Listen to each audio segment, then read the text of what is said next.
À la une de l'actualité, en Guinée, la Cour suprême a rejeté les recours de deux partis de l'opposition parlementaire contre la composition du bureau de l'Assemblée nationale. Au Mali, des inondations provoquées par une forte pluie font 15 morts à Bamako et des dégâts matériels importants ont annoncé les autorités.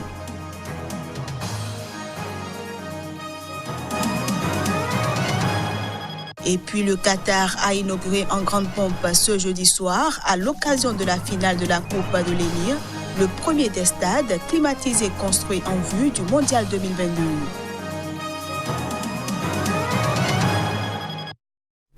Bienvenue à tous et merci de prendre le rendez-vous de cette édition que nous démarrons par le Soudan où les dirigeants de l'Alliance pour la liberté et le changement ont appelé leurs partisans à démonter certains barrages routiers et ce, après la suspension des négociations par les militaires.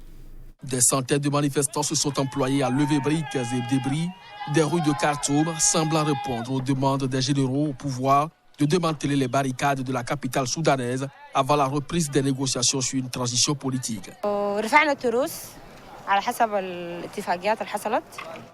Nous avons enlevé les briques conformément à un accord et ils ont donné 3 jours. Si notre demande est acceptée, alors oui, on enlève les briques. Mais s'ils n'y répondent pas, nous remettrons une nouvelle fois les briques et nous espérons que ça restera dans notre devise pour une manifestation pacifique visant à atteindre un objectif. La liberté, la paix et l'ordre et la manifestation est le droit de la jeunesse.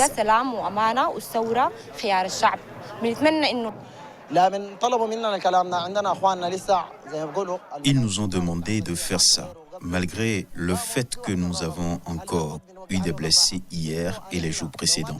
Et certains d'entre nous refusent d'ouvrir les routes. Mais nous essayons de leur expliquer les raisons pour lesquelles nous avons ouvert les routes. Comme vous le voyez, ça a commencé de la route du Nil et les voies ferrées et le pont Bari et nous continuerons d'ouvrir les autres. Les pourparlers sur la transition ont permis des avancées majeures. Un accord a eu lieu sur la durée de la période de transition fixée à 3 ans et sur une assemblée législative de 300 membres dont les 2 tiers seront contrôlés par l'Alliance pour la liberté et le changement. En Guinée-Bissau, la Cour suprême a rejeté les recours de 2 partis de l'opposition parlementaire contre la composition du bureau de l'Assemblée nationale sur laquelle les députés ne parviennent pas à s'entendre depuis 1 mois. En effet, le MADEM, l'une des formations de l'opposition qui a saisi la Cour suprême, revendique le poste de 2e vice-président de l'Assemblée nationale. Malgré le bon déroulement des élections législatives du 10 mars remportées par le PAIGC, dirigé par Domingos Simões Pereira, la Guinée-Bissau peine à sortir de la crise politique qu'il traverse depuis août 2015. Depuis la reprise des travaux parlementaires le 18 avril dernier, les débats achoppent sur l'attribution du poste de 2e vice-président de l'Assemblée, revendiqué par le MADEM pour un de ses dirigeants, Brahima Camara. Bien que ce poste soit resté vacant, le nouveau bureau de l'Assemblée, dominé par le PAIGC, a envoyé au chef de l'État le nom de Domingos Simões Pereira comme Premier ministre. Mais le MADEM a saisi la Cour suprême par un recours qu'elle a rejeté mercredi, estimant que la plainte avait été déposée hors délai et devant la mauvaise juridiction. Au sein du nouveau Parlement, le PAIGC et ses alliés contrôlent 54 des 102 sièges, tandis que le MADEM et le Parti pour la rénovation sociale PRS se partagent les députés restants, respectivement 27 et 21. Le parti majoritaire, le PAIGC, s'oppose à la nomination du 2e vice-président de l'Assemblée au sein du MADEM, car il craint que le président et le premier vice-président quittent leurs fonctions pour se porter candidat à la présidentielle, laissant l'influente position de président de l'Assemblée au chef du MADEM, responsable de la fronde qui l'avait récemment affaibli. Au Bénin, c'est ce jeudi qu'a eu lieu l'installation des 83 députés de la 8e législature, issus d'élections contestées parce que tenus sans l'opposition. La cérémonie a été présidée par Wallis Zoumarou, le doyen d'âge de la nouvelle Assemblée, comme le stipule l'article 3 du règlement intérieur du Parlement. Les nouveaux députés béninois sont arrivés jeudi au siège du Parlement à Porto Novo pour leur première session, après les élections législatives controversées du 28 avril dernier. La cérémonie a été présidée par Wallis Zoumarou, le doyen d'âge de la nouvelle Assemblée, comme le stipule l'article 3 du règlement intérieur du Parlement. C'est d'ailleurs le bureau d'âge qui va présider les différentes sessions du Parlement jusqu'à l'élection du président et des autres membres du bureau. L'exclusion de l'opposition des législatives du 28 avril dernier, marquée par un taux d'abstention record, avait donné lieu à une série de manifestations dans le pays qui se sont soldées par au moins 4 morts. Les 83 députés sont tous issus de l'un des deux partis proches du pouvoir du président Patrice Talon, le Bloc républicain et l'Union progressiste, seule formation autorisée à participer au scrutin. La loi du plus fort s'est produite et le bain est tiré. Il faut le voir. Nous sommes dans un pays de droit et nous devons respecter la loi. C'est la faille de l'opposition qui a conduit à 83 députés qui sont uniquement de la mouvance. Mais je ne pense pas que tous ces 83 députés vont digérer tout, vont accepter tout à fait. Il y aura d'opposition parmi eux, je le crois. Le Bénin n'est pas un pays où tout le monde doit dormir, c'est faux. C'est deuil total chez moi, parce qu'on vient d'installer d'une manière ou autre ceux que le peuple n'a pas voté. Donc, sincèrement, depuis ce matin, moi je ne suis pas du tout en joie, c'est le deuil total. Je pense que c'est la mort de la démocratie qui est installée comme ça. Les élections législatives du 28 avril dernier ont été marquées par un fort taux d'abstention, 73% selon les résultats définitifs de la Cour constitutionnelle. Je le disais en titre, au Mali, des inondations provoquées par une forte pluie ont fait 15 morts ce jeudi à Bamako et des dégâts matériels importants. C'est ce qu'ont annoncé les autorités maliennes. Suite à une abondante pluie enregistrée ce jeudi, des inondations sont survenues dans certains quartiers de Bamako, faisant d'importants dégâts matériels et des pertes en vies humaines. Un bilan provisoire fait état de 15 personnes décédées et de 2 blessés, a précisé le gouvernement dans un communiqué. Des équipes de recherche et de sauvetage sont d'ores et déjà sur le terrain pour porter secours aux populations en détresse dans de nombreux quartiers submergés, ajoute le gouvernement qui exhorte les populations à observer les mesures de prudence qui s'imposent en ce début d'hivernage. Les ministres maliens de la Santé et de l'Urbanisme sont sur place pour constater les dommages et promettent aux habitants de les évacuer pour la nuit. On a perdu toutes nos affaires. L'eau a tout emporté. Tout ce que nous avions, l'eau a tout emporté. Nous avons eu 4 morts chez nous.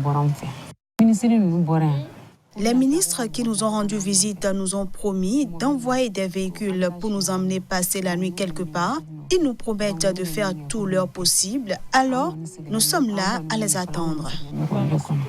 Le Mali, pays sahélien, connaît souvent des inondations meurtrières dues à de fortes pluies. Ces inondations résultent notamment du mauvais état des maisons souvent bâties dans le lit des marigots, selon des spécialistes. Le Qatar a inauguré ce jeudi son premier stade construit pour accueillir la Coupe du monde de football en 2022. Situé à 15 km au sud de Doha, le stade Al-Wakra accueillait la finale de la Coupe du Prince, opposant le champion Al-Sadd à son dauphin Al-Douail.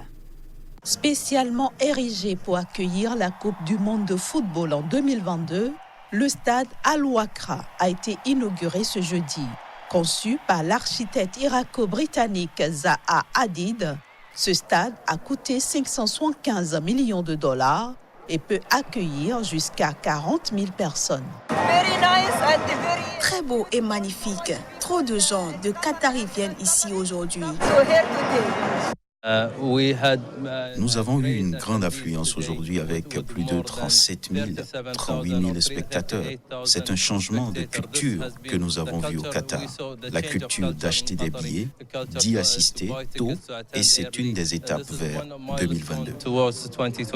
Situé dans une ville côtière au sud de Doha, Le stade Al-Wakra a accueilli à l'inauguration ce jeudi la finale du championnat national qui opposait le champion Al-Sadd à son dauphin Al-Douaï.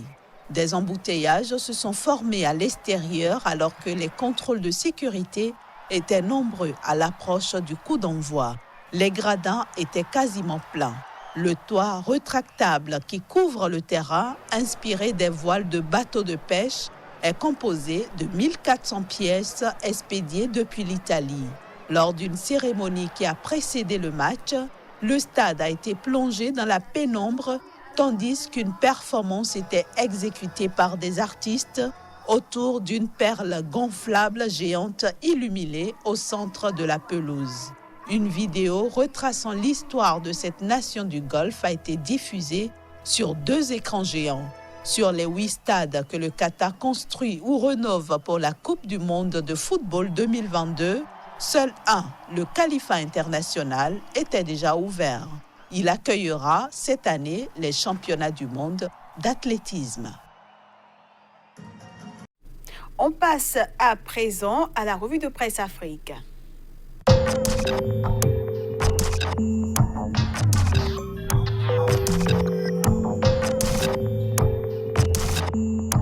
Bonjour à chacun et à tous. Première escale de la revue de presse Afrique d'aujourd'hui, le Sénégal. Conditions de participation au dialogue national, le pouvoir cède à l'opposition, écrit en manchette Vox Populi. Sur le même sujet, l'AS nous apprend que l'opposition obtient la tête de Ali Ngouille Ndiaye dans le cadre de la modération du dialogue national. Fraude supposée sur l'âge des joueurs guinéens, le Sénégal remporte la première manche, peut-on lire à la une de Sud Quotidien. Le journal Le Soleil, lui, salue les résultats financiers records enregistrés par le port de Dakar. Situation de la nation au Burkina Faso, le Premier ministre a fait le bilan des actions gouvernementales, écrit en titre l'Express du Faso. Une lecture du journal Le Quotidien nous informe d'une marche sur le Premier ministère. Citoyen informe que la MINUSMA est appelée à soutenir la force conjointe du G5 Sahel. Au Cameroun, fête nationale de l'unité, l'épervier rassure que la sécurité sera assurée à tous les niveaux. On reste avec l'épervier qui nous fait savoir que 20 ambazoniens ont déposé les armes devant le Premier ministre.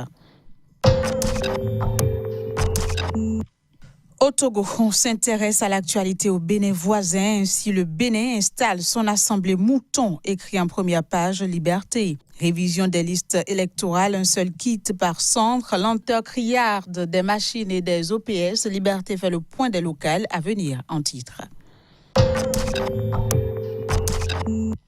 Puis au Mali, la révélation nous apprend que l'ex-premier ministre Soumeïlou Boubèye Maïga prépare sa candidature pour la présidentielle de 2023. Voilà, ce sera tout pour cette revue de presse. Merci de l'avoir suivi. Au revoir et à bientôt. Et voilà, mesdames, messieurs, ce sera tout pour cette édition que je vous remercie d'avoir suivi.